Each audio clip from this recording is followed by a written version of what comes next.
Olá, meus queridos alunos e alunas. Sejam todos muito bem-vindos, muito bem-vindas para mais uma aula do Itinerário Formativo de Aprofundamento.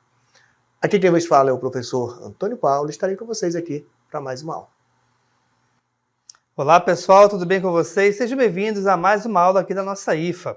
Eu sou o professor Mário André, professor de Matemática e Ciências de Mídias, e agora vamos verificar o assunto desta aula. Nós temos então aí, aula de número 5, objeto de conhecimento, a matemática na análise dos tipos de ocupação, detalhamento, função polinomial do primeiro e do segundo grau. Ok? Então, dito isto, vamos agora dar início à nossa aula.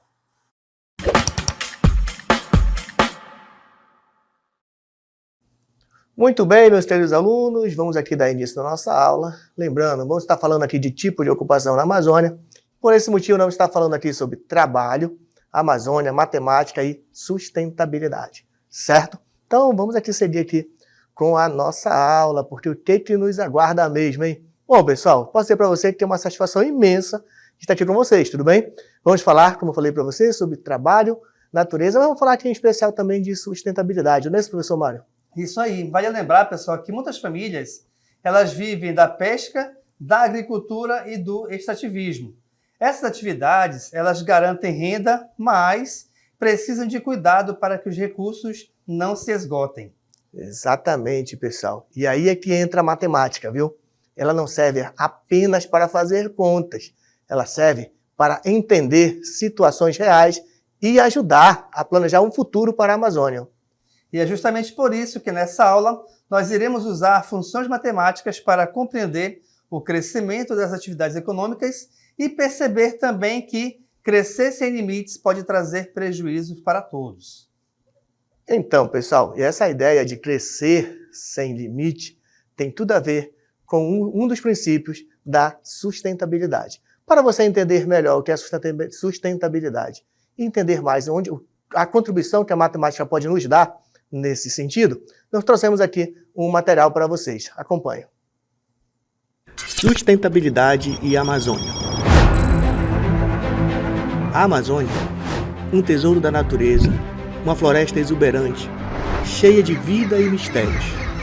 Mas você sabe o que significa cuidar desse lugar tão especial? Esse cuidar tem tudo a ver com sustentabilidade. O que é sustentabilidade? Sustentabilidade é encontrar um equilíbrio, é usar os recursos da natureza sem esgotá-los pensando no futuro, é cuidar do planeta e das pessoas, sem deixar de lado o desenvolvimento. A Amazônia é fundamental para o equilíbrio do planeta. Ela produz parte do oxigênio que respiramos e regula o clima. Mas as atividades humanas, como o desmatamento e as queimadas, ameaçam esse equilíbrio. A sustentabilidade é a chave para proteger a Amazônia e garantir um futuro melhor para todos. Através de práticas como reflorestamento, agricultura sustentável e o uso de energias renováveis, podemos preservar essa riqueza natural para as próximas gerações. Cada um de nós pode fazer a diferença. Vamos juntos construir um futuro mais sustentável para a Amazônia e para o planeta.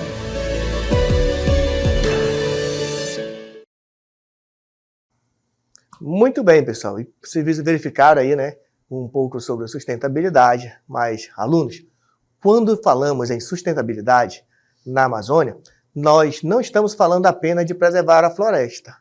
A gente também precisa pensar em trabalhos que gerem renda para as pessoas e ajude as famílias a viver melhor na Amazônia. Mas atenção, esses trabalhos eles precisam respeitar a natureza, proteger a floresta, cuidar dos rios e melhorar a qualidade de vida das comunidades que vivem aqui.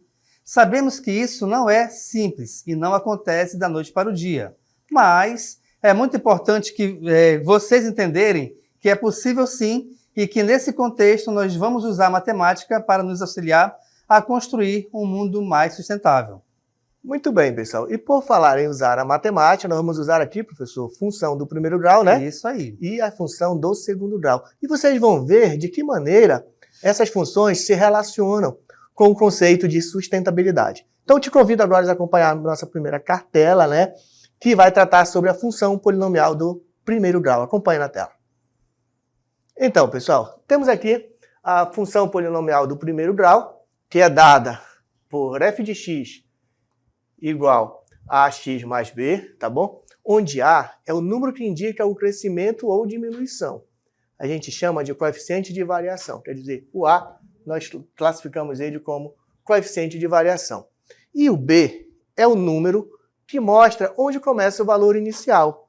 Nós chamamos de coeficiente linear. Mas calma, que daqui a pouco você vai entender melhor quando a gente for trabalhar a construção, a representação de uma situação-problema por meio de uma função do primeiro grau, tá bom? Então, entender melhor esse A e esse B.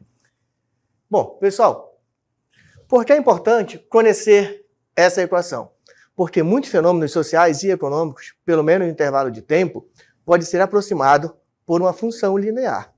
Por exemplo, o crescimento do número de pessoas trabalhando em uma atividade, a renda ao longo do tempo ou o custo da produção. Para isso, nós vamos ver aqui uma situação-problema, não é isso, professor Mário? Vamos lá, pessoal. Então, pensando nisso, imagine que em uma comunidade ribeirinha, 40 famílias vivem da pesca artesanal. A cada ano, mais 5 famílias começam a trabalhar com isso. Qual a função representa essa situação? Bem, gente, nós temos que aqui identificar, primeiramente, os elementos que a situação ela nos fornece. Então, aqui nós temos esse valor 40, que é em relação às famílias. Como esse valor é o valor inicial, ou seja, é a partir dele que a gente vai verificar o andamento dessa função, a gente diz, então, que esse valor é o nosso termo independente, tá? Então, a gente vai representar assim, ó, f de x igual a ax mais b. Essa é a lei de formação de qualquer função de primeiro grau. Quando a gente fala em termo independente, essa independência, a gente diz que é o termo que ele não vai estar junto do x. Ou seja, nesse caso, então, esse 40 ele vai equivaler justamente ao valor de b. Em seguida, reparem que a questão está informando que a cada ano, 5 famílias a mais começam a trabalhar com isso, né? Ou seja, começa a trabalhar com a pesca artesanal. Esse 5, pessoal, é justamente o valor do A, porque é ele que vai variar com o tempo, tá? Ou seja, se passar um ano, aumentarão 5 famílias. Se passarem 2 anos, aumentarão 10 e assim sucessivamente. Então, organizando essas informações com a nossa função, temos o seguinte, ó, que f de x é igual a 5x mais 40. E é dessa maneira que ficará construída a lei de formação dessa nossa função de primeiro grau. Muito bem, pessoal. Já temos a lei da função. Agora eu convido vocês a construirmos uma tabela referente a alguns anos já passados. Tente comigo aqui para você verificar. Bom, anos após 2000, vamos considerar sendo ano 0, 2020, ano 0, 2021, ano 1 para a nossa tabela. Bom, o que eu estou falando para ti é o seguinte. Considerar 0 sendo o ano de 2020, tá bom? Aí vamos fazer o cálculo para construir quantas famílias tínhamos, né, de acordo com a função que nós já apresentamos para vocês, que é f de x igual a 5x mais 40, tá bom? Com base nessa função, a gente vai calcular o que nós chamamos de f de 0, que é o valor numérico da função. Bom, quando x for 0, lembra que a função ela é f de x igual a 5x mais 40.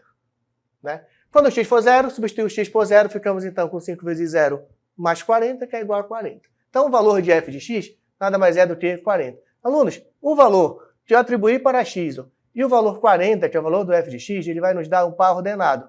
No nosso caso, nós temos aí o par ordenado 0 para x, 40 para y. Mas e se nós atribuirmos 1, quer dizer, no ano de 2021, quantas famílias teríamos? Né? Então, nós temos aqui, vamos ter que calcular o f de 1. 5 vezes 1, porque 1 é o valor do x, então 5 vezes 1 é 5, mais 40, 45. O número de famílias No ano de 2021, então, 45. Aí temos o par ordenado 1 para x e 45 para y. Vamos pensar aqui quando for no ano de 2022, considerando x igual a 2, temos o valor de f de 2, 5 vezes 2, 40, que é igual a 5 vezes 2, 10, mais 40, que é igual a 50. Então, o número de famílias, 50. E o par ordenado, 2 para x, 50 para y. E se considerarmos o ano de 2023? Seria o f de 3, 5 vezes 3, 15, mais 40, 55. 55 nada mais é do que o número de família em 2023. Pessoal, nós podemos estar atribuindo valores para x e a cada valor de x nós teríamos um par ordenado, né?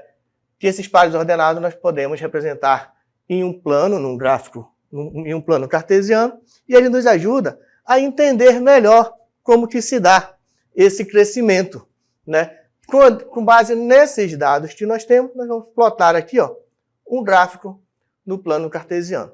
Exatamente nós tínhamos, quando o x for 1, o y é 45, perdão, o y é 40, só vai voltar aqui rapidinho. Quando o x for 0, o y é 40, quando o x for 1, o y é 45, o número de famílias vai crescendo de acordo à medida que o tempo vai passando. Beleza? Dito isto, pessoal, nós vamos agora, com base nesse gráfico, e você vai perguntar por que eu precisava do gráfico, né, professor Mário? Por quê? Porque ele vai nos ajudar a entender melhor essa situação problema. Nós vamos aqui discutir algumas situações com base nessa situação problema e nesse gráfico que nós acabamos de representar aí no plano cartesiano, certo? Então, vamos à nossa primeira indagação? Acompanham. Vamos pensar um pouco. Pergunta. Se o número de famílias continuar crescendo desse jeito, será que os peixes da região vão dar conta? Bom, pessoal, vamos pensar assim, vamos refletir sobre a situação. Se mais famílias passam a viver da pesca artesanal todos os anos, precisamos perguntar, os peixes vão conseguir acompanhar esse crescimento? E olha só, a sustentabilidade ensina-nos que os recursos naturais devem ser usados com equilíbrio e com responsabilidade. Se pescarmos mais do que a natureza consegue repor, no futuro pode faltar peixe e o sustento das próprias famílias ficar ameaçado. Por isso, crescer é importante, mas crescer de forma sustentável é essencial. E aí, em seguida, temos a nossa segunda pergunta. Olha lá. E se não houver regras e controle, o que pode acontecer com a pesca? Muito bem, pessoal. E aí, o que vocês acham, hein? Pessoal, o que eu posso dizer para vocês é o seguinte, é que se não houver regra e controle, a pesca pode tornar-se insustentável. A captura excessiva de peixes pode impedir que eles tenham tempo suficiente para se reproduzir, levando à diminuição dos estoques pesqueiros e, em caso mais grave, ao desaparecimento de algumas espécies da região. E isso, pessoal, é muito perigoso. Por quê? Porque a ausência de regras e fiscalização ela pode transformar uma atividade tradicional e essencial em uma fonte de escassez e conflito, reforçando a importância do planejamento e do respeito aos limites da natureza. Muito bem, pessoal. Vamos a mais uma indagação, olha só. Quais seriam as consequências sociais e econômicas se o rio não tivesse peixe suficiente para tanta gente? E aí? Bom, as consequências seriam graves, concorda? Poderia haver desemprego em massa na comunidade pesqueira. Além disso, grande dificuldade para famílias sustentarem-se e até mesmo a própria fome no meio da comunidade. Ou seja, nós também teríamos a dependência excessiva de um recurso esgotável que levaria a uma crise socioeconômica, aliás, local, tá? E aí temos mais uma pergunta, né, professor? Vamos lá, olha só, próxima pergunta. Esse tipo de crescimento do número de famílias dependentes da pesca é sustentável? E aí, pessoal, vocês viram no gráfico que a gente mostrou lá no começo, né, que tem uma reta crescente, que vai, à medida que o tempo vai passando, vai aumentando muito a quantidade de famílias, né, envolvidas na pesca, de acordo com a nossa situação problema. Bom, respondendo aí a nossa indagação, se o rio não tiver peixe suficiente, as famílias ribeirinhas sofrerão perdas sociais e econômicas. Haverá falta de alimento, redução da renda, aumento da pobreza e até mesmo possíveis conflitos na comunidade pela escassez do peixe. Ou seja, economicamente, a pesca ela deixará de sustentar as famílias, os preços do peixe podem aumentar e muitas pessoas poderão ser obrigadas a procurar trabalho fora da região. Com isso, mostra que a escassez de peixes afeta não só o meio ambiente, mas toda a vida social e econômica da comunidade. Muito bem, pessoal, e temos mais uma indagação. Como o crescimento de uma atividade como a pesca pode se tornar sustentável? Bom, posso dizer para você que o crescimento sustentável exige regras claras, como o defeso e limite de pesca, além de fiscalização e diversificação econômica. Isso reduz a pressão sobre os recursos e, assim, garante tempo para que haja a sua renovação. Ou seja, o objetivo é justamente equilibrar o uso e preservação para as futuras gerações. E aí temos mais uma pergunta, olha lá. De que forma a matemática pode nos ajudar a entender essa dinâmica e planejar o futuro?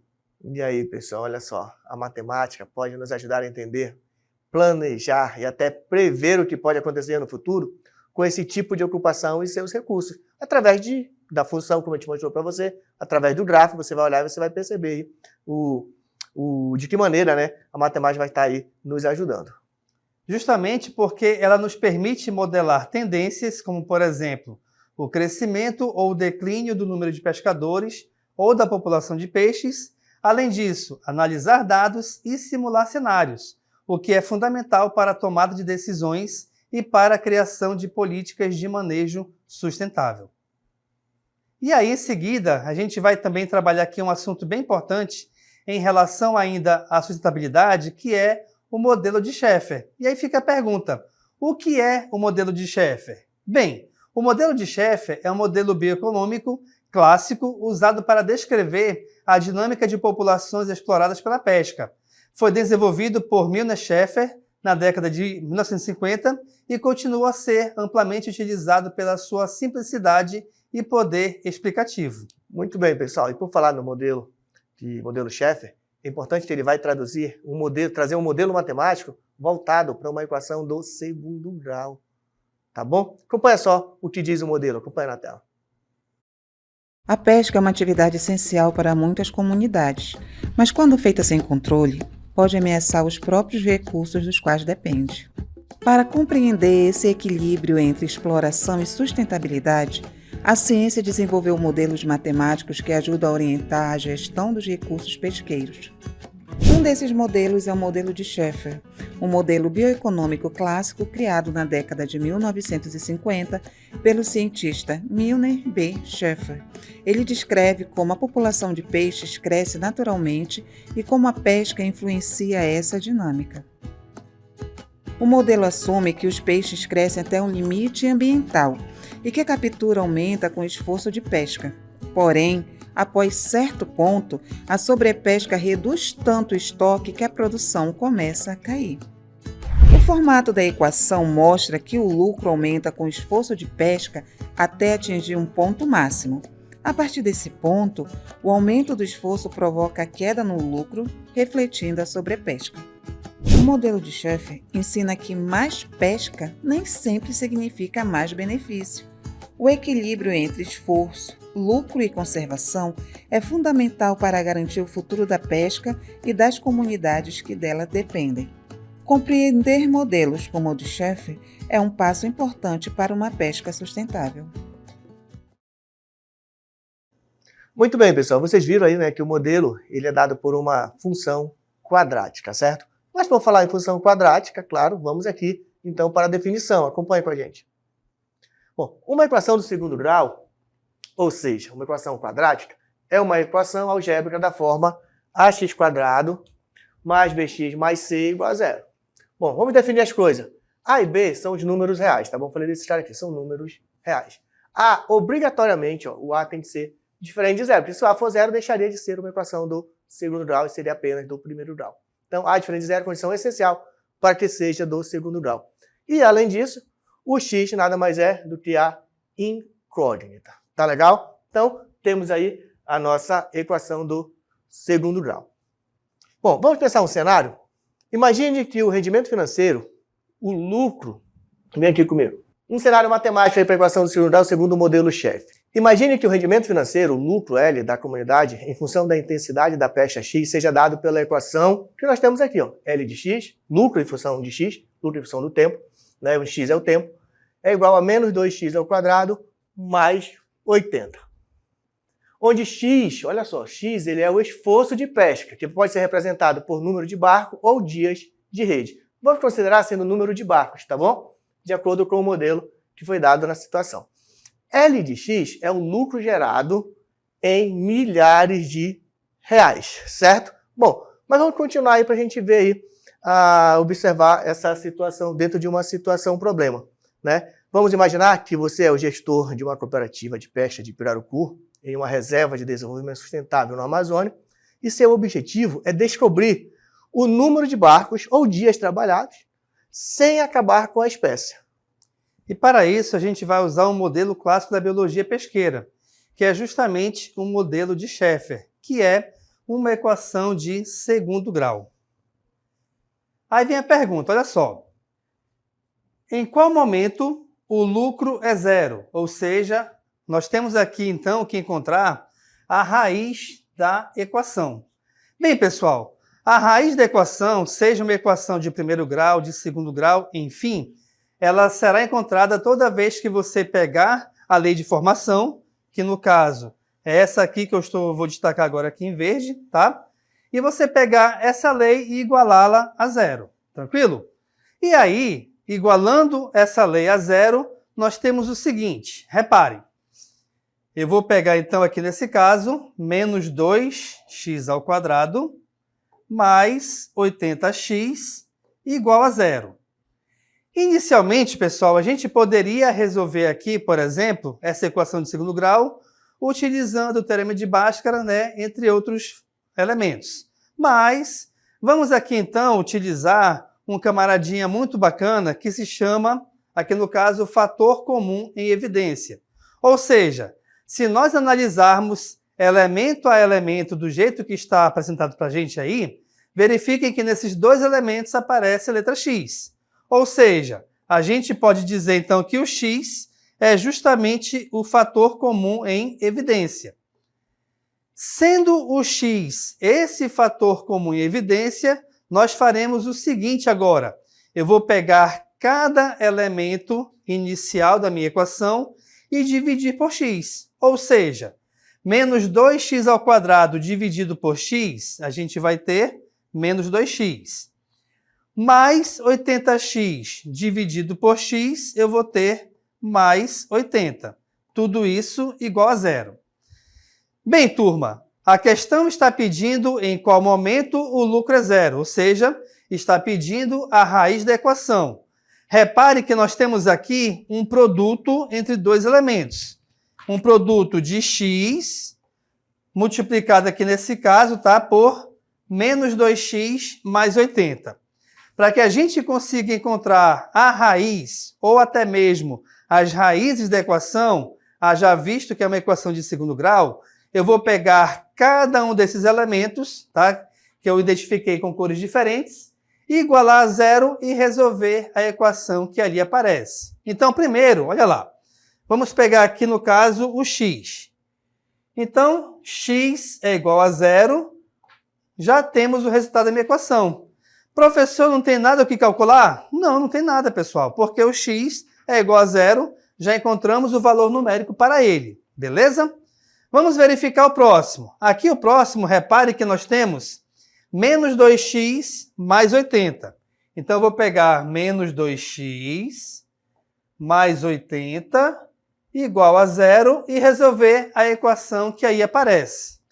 Bem, pessoal, a equação, se você reparar bem, essa que está em vermelho, é uma equação de primeiro grau. Ou seja, a regra me diz o seguinte, de preferência, coloque letras para a esquerda da igualdade e tudo que é número à direita dela. Lembrando que o valor que vai trocar de posição, ou seja, vai passar para o outro lado da igualdade, automaticamente também deverá trocar o seu sinal.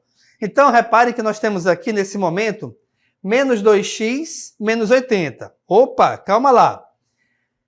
Os dois valores são negativos, então você pode eliminar esses dois sinais.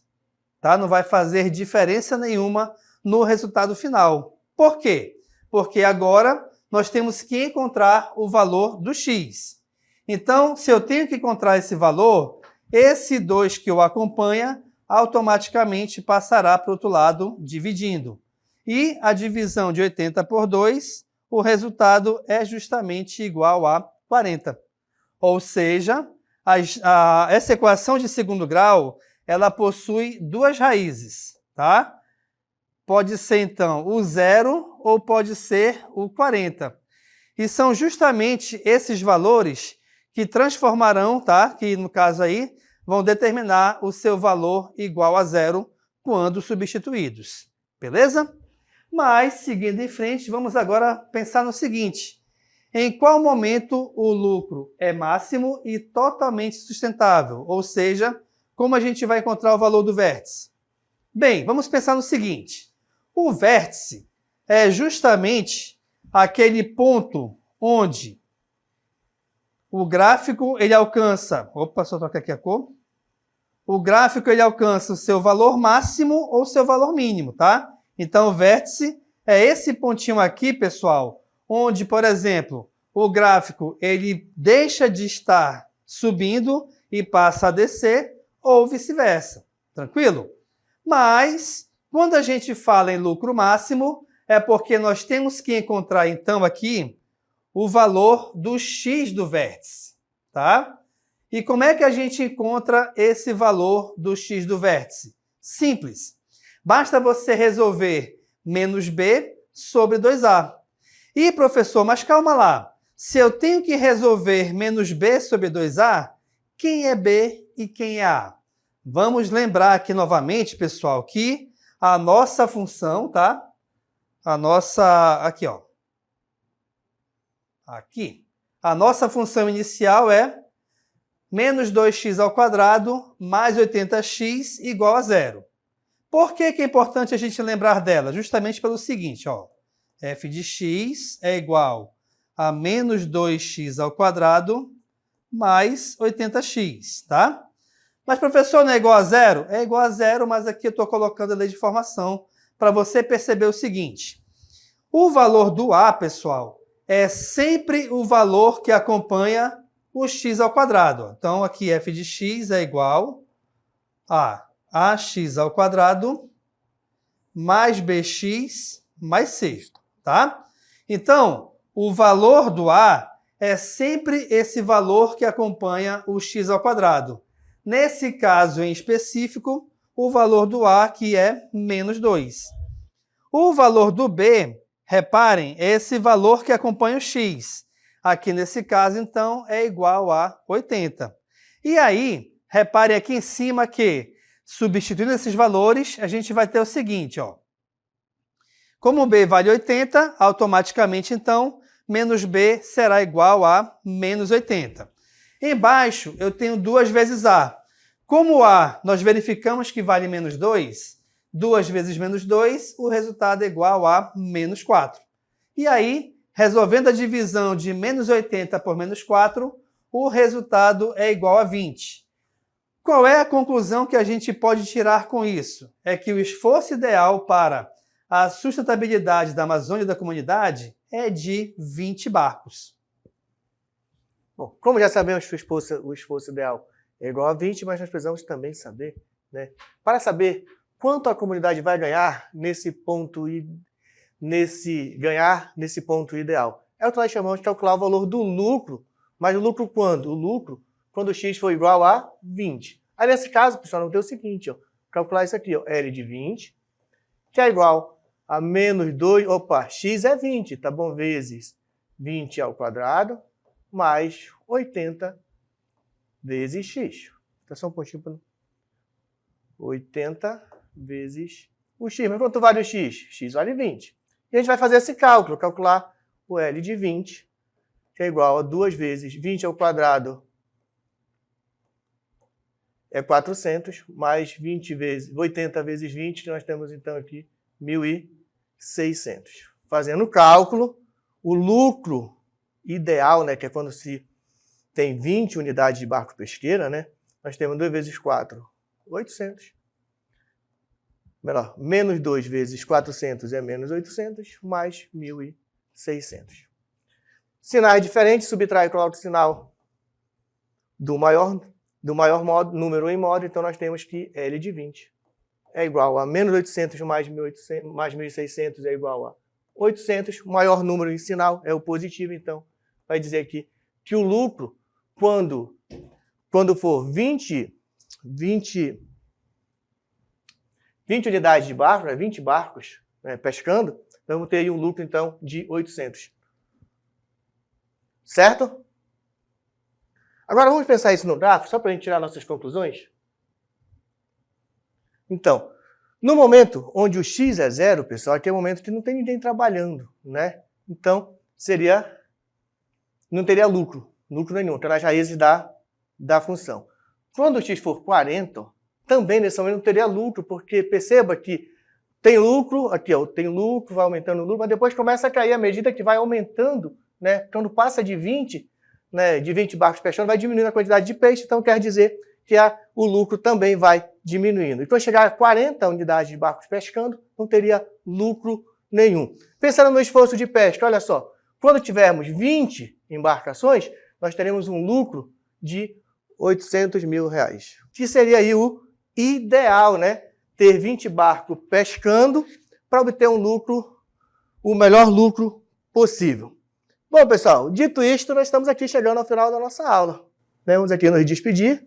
Desejamos a todos que vocês tenham gostado da aula, né, professor? Com certeza. E compreendido também, né, pessoal? Isso, tenham compreendido. Muito obrigado pela sua atenção. A gente se encontra em outra oportunidade. Até mais.